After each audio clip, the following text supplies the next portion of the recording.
The story you're about to hear isn't a campfire tale I pulled from an old newspaper.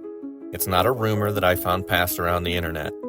It's a story told to me by an old coworker, someone I generally trust, and he swears it all happened exactly the way I'm about to tell it. It was late summer, outside a campground near Saugatuck. A bunch of friends had carried their folding chairs down to the beach along with their pizzas and their beers, close enough to hear the lake, but far enough from the campground lights to see every star overhead. They'd pulled their trucks in close, headlights casting white gold beams across the sand, one truck with its doors open, music thumping soft and low from the speakers. It was one of those nights where the beer was cold, the air was warm, a perfect close to another perfect day on Lake Michigan, except that, depending on who you ask, the music might have been a little too loud. At some point, one of the guys got up, brushed the sand off his legs, and walked back toward his truck for another drink. The headlights threw long shadows across the dunes, and in the half-dark beyond their reach, something moved. A figure stepped out of the bushes, small, barely chest-high. Its limbs were wiry, too thin. Its head was too large. Whatever this thing was, it wasn't natural. The man froze as he watched the thing raise one long, bony finger to its mouth. Shh. He turned and hurried back to the group, voice shaking as he told them what he'd seen. Pale skin, oversized head staring right at him. It had to be one of the Melon Heads. Everybody already knew the story, of course, but no one had ever believed it was true. The group around the campfire laughed, said it was the beer talking, said maybe it was just a kid from another campsite messing around, or that maybe their friend was just trying to scare them. Not the first time a fictitious ghost story was passed around a circle of inebriated friends. And then, something happened. The music quit in a startling second. No warning. In the same instant, the headlights on every truck snapped off as each of their batteries had died at exactly the same moment. The darkness was so sudden, so complete, that they could hear the blood rushing in their ears. The friends rushed for their phones, hoping to aim flashlights to solve the sudden situation. But each of them was met with the same blank black screen. Every one of their phones was completely dead. All that was left was the dark and the silence.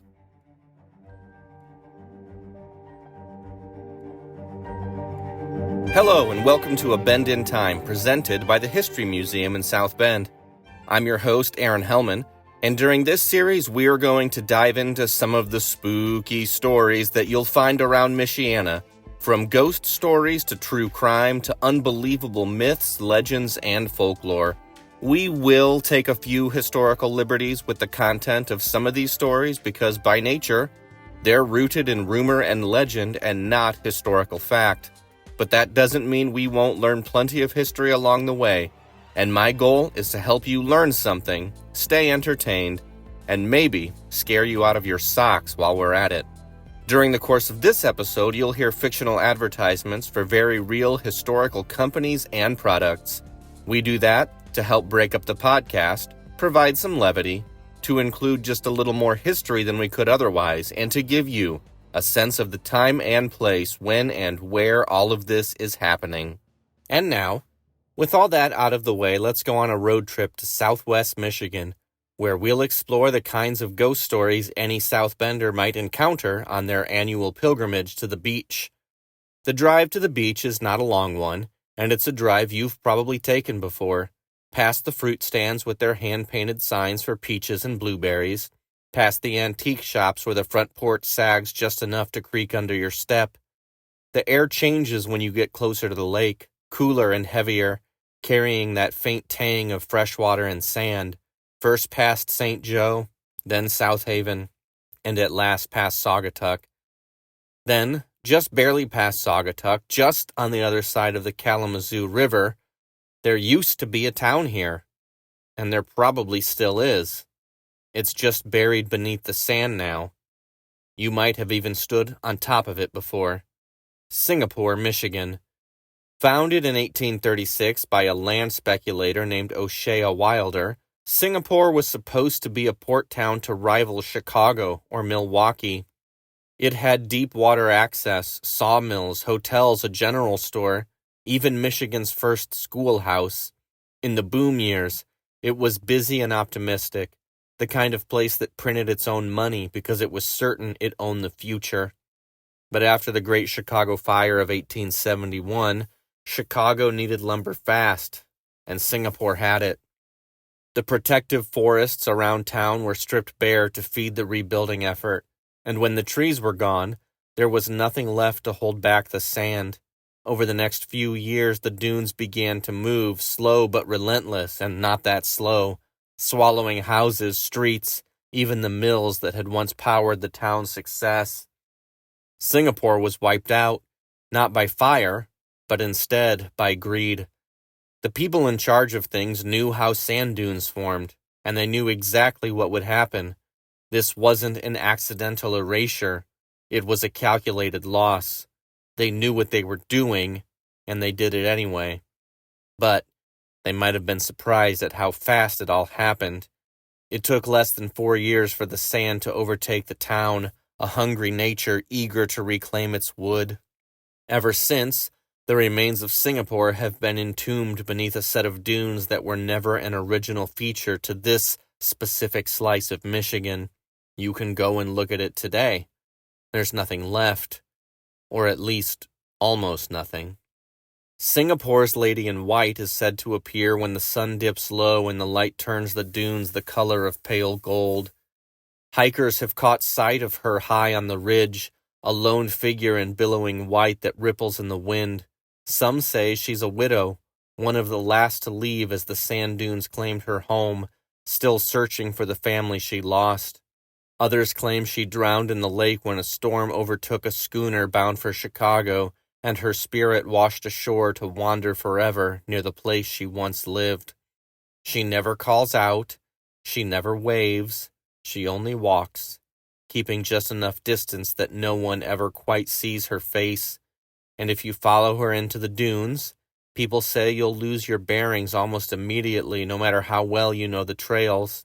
The wind will pick up, the sand will shift, and by the time you find your way again, she'll be gone.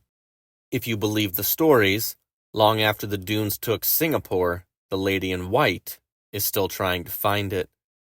But that's just the beginning of southwestern Michigan's supernatural past, and when we get back from the break, we'll set sail toward open water.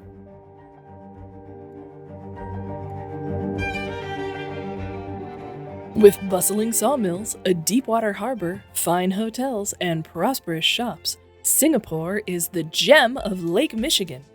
Healthy lake breezes and fertile prospects for merchants, craftsmen, and families alike. Looking for a new place to call home? Singapore is fine in 1869 and promises to be fine for many years to come. And now, back to A Bend in Time, presented by the History Museum.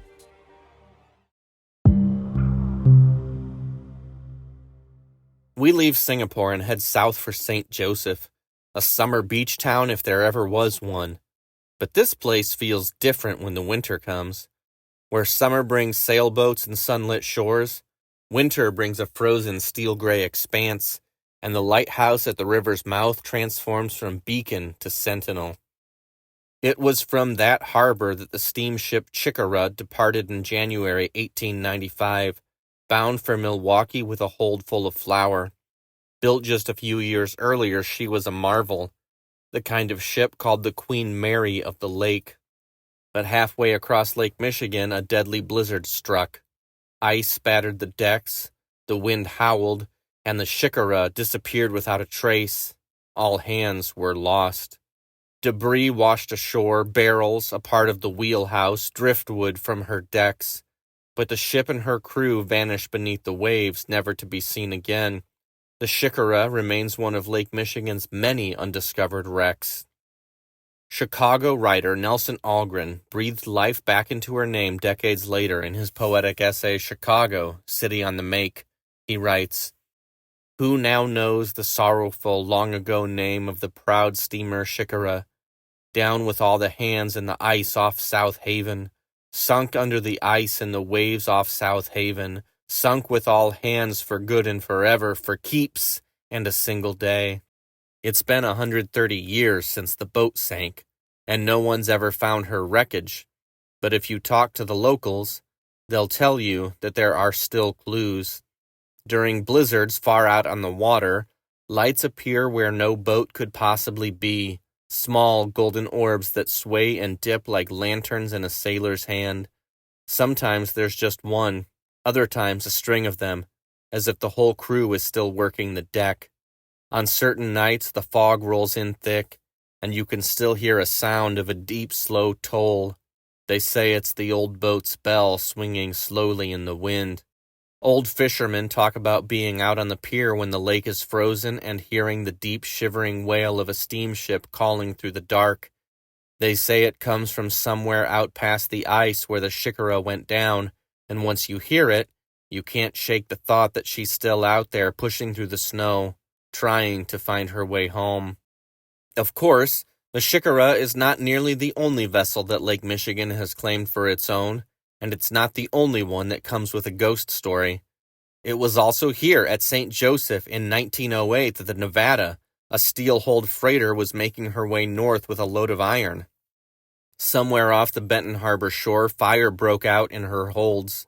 Smoke poured from her ventilators, curling into the cold autumn air. The crew rushed for the lifeboats, rowing hard for land.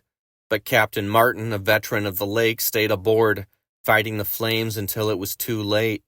Witnesses on shore saw the Nevada list, stagger, and then slide beneath the waves, taking the captain with her. She settled into the lake bed not far from shore, and even today hobby divers can visit her remains, her steel ribs still visible under the shifting sand. And yet, those divers will tell you there's something uneasy about her. More than one has said they've felt a sudden tap on the shoulder at depth, or the firm tug of a hand on their gear. They turn to find no one near enough to touch them. Some swear they've seen movement in the darkened companionways, looking like a figure darting back inside when a beam of light sweeps past. From the surface, fishermen have reported hearing muffled bangs or shouts rising from below, sounds too deep to be carried from shore. And on certain nights, when the lake is glassy and the stars sharp, people walking the beach have spotted a single lantern glow out on the water. It hovers low, bobbing gently, as if someone is still patrolling the deck. Then, as suddenly as it appears, the light gutters out, leaving only the dark, flat lake and the whispers of the waves against the sand. Those who believe the stories say it's the captain, still at his post, unwilling to abandon his ship even now, a century after she sank. We could spend hours telling and retelling the stories of vanished ships, lost crews, and the ghastly remains of 100 maritime tragedies, but we don't have time for that. We've got a date with the campground, and the Melon Heads are waiting for us there.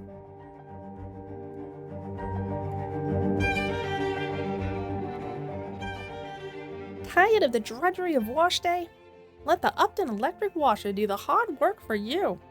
Built right here in St. Joe by skilled Michigan workmen, our machine uses dependable electric power to give clothes a thorough, gentle cleaning without the back-breaking labor of scrubbing and wringing. Visit us in St. Joseph to see what our machines can do. And now back to A Bend in Time, presented by the History Museum.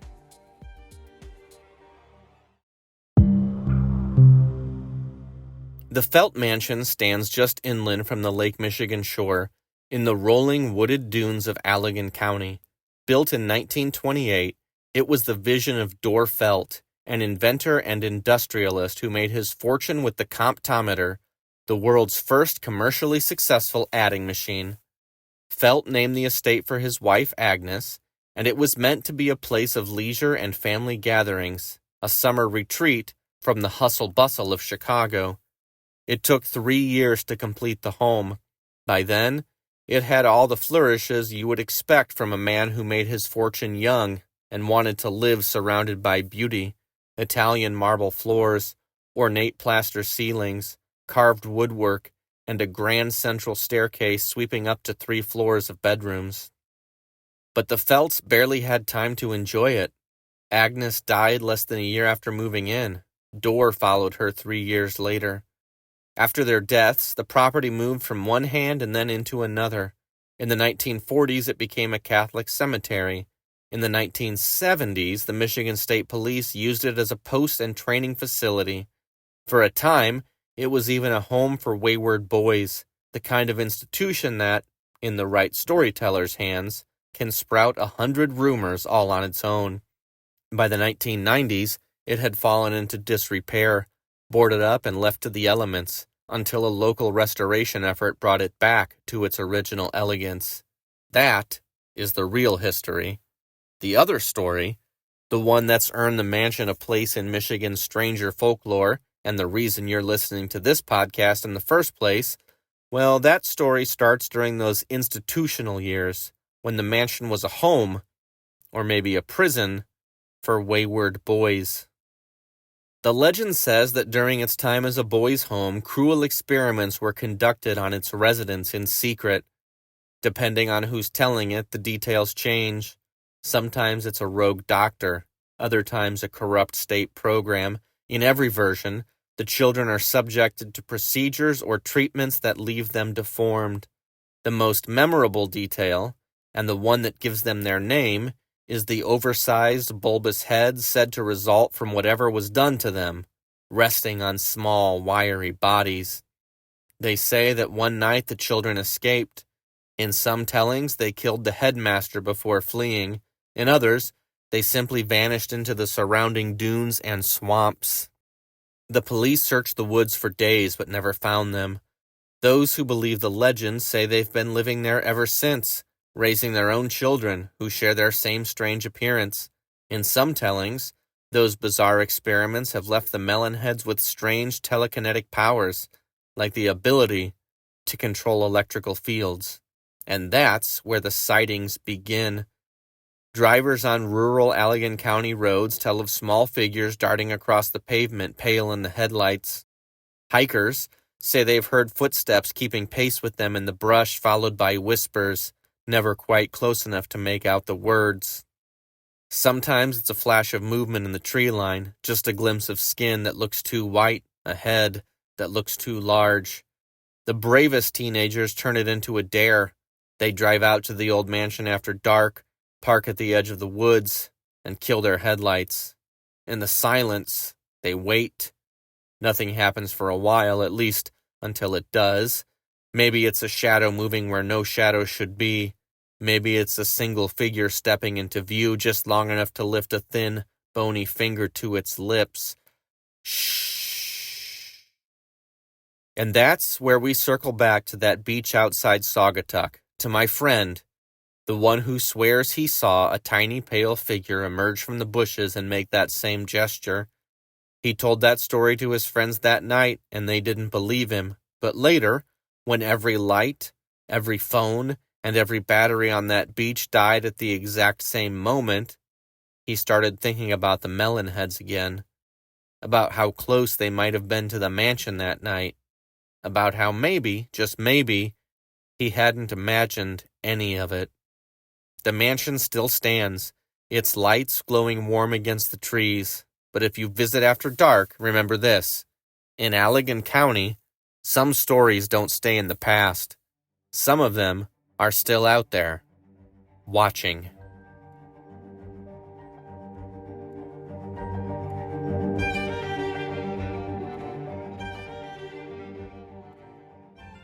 Hey, thanks for joining us on A Bend in Time, presented by the History Museum in South Bend. There's more history waiting for you at historymuseumsb.org. I'm your host, Aaron Helman. The theme music is Whose Distance Is It Anyway by Neil Carmichael. Our next episode will visit some of the urban legends around some of the area's most historic and most haunted cemeteries. I hope you'll tune in for that one next. Until then, keep learning new things, and remember, everything is fascinating as long as you stay curious.